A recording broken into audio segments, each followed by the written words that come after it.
Om Swastiastu. Selamat petang pemirsa, senang saya Arnold Suputra kembali hadir di kebersamaan Anda untuk menyajikan seputar Bali. Redaksi telah menyiapkan berita-berita akurat dan merakyat di antaranya. Temuan 60 titik suci untuk menetapkan Teluk Benoa sebagai kawasan suci. Fakultas Ekonomi Universitas Mahasaraswati melaksanakan pengabdian masyarakat di Desa Penatahan Penebel, Tabanan. Sejumlah kelompok tani dan subak menerima bantuan traktor dari anggota DPR Anak Agung Bagus Adi Mahendra Putra. Dan laporan pilihan lainnya juga telah kami rangkum untuk Anda. Baiklah pemirsa, langsung saja kita buka informasi selengkapnya.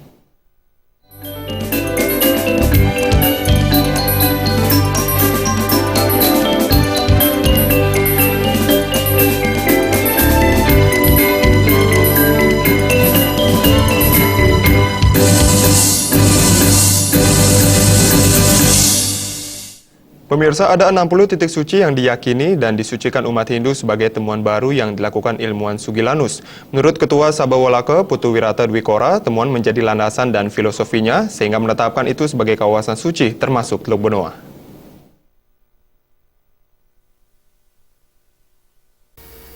Ketua Sabawalaka Putu Wirata Dwikora mengatakan Sabawalaka memiliki kewajiban mendampingi Sabah Pandita sesuai amanat ADART termasuk membantu merumuskan draft rekomendasi sebelum pengambilan keputusan Sabah Pandita. Pada Oktober 2015, Sabawalaka telah membuat draft rekomendasi dan menyepakati bahwa Teluk Benoa sebagai kawasan suci berdasarkan kajian narasumber. Guna memperkuat persamuan Oktober 2015 lalu, Sabawalaka terus mencari informasi tambahan.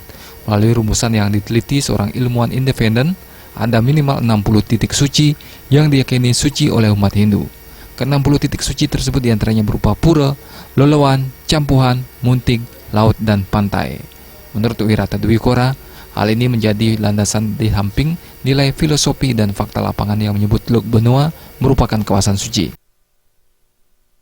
Saudara kita Sugilanus, dia merumuskan minimal ada 60 titik suci yang telah ditemukan.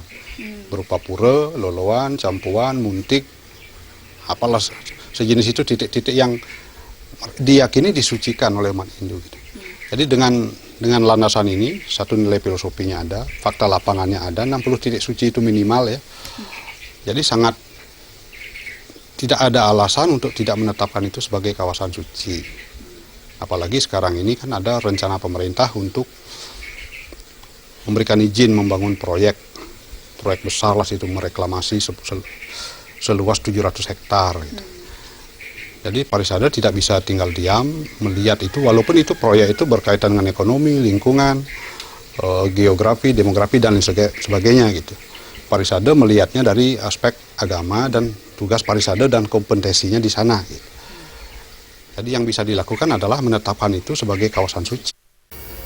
Pera Widya dan Alit Suputra, Bali TV.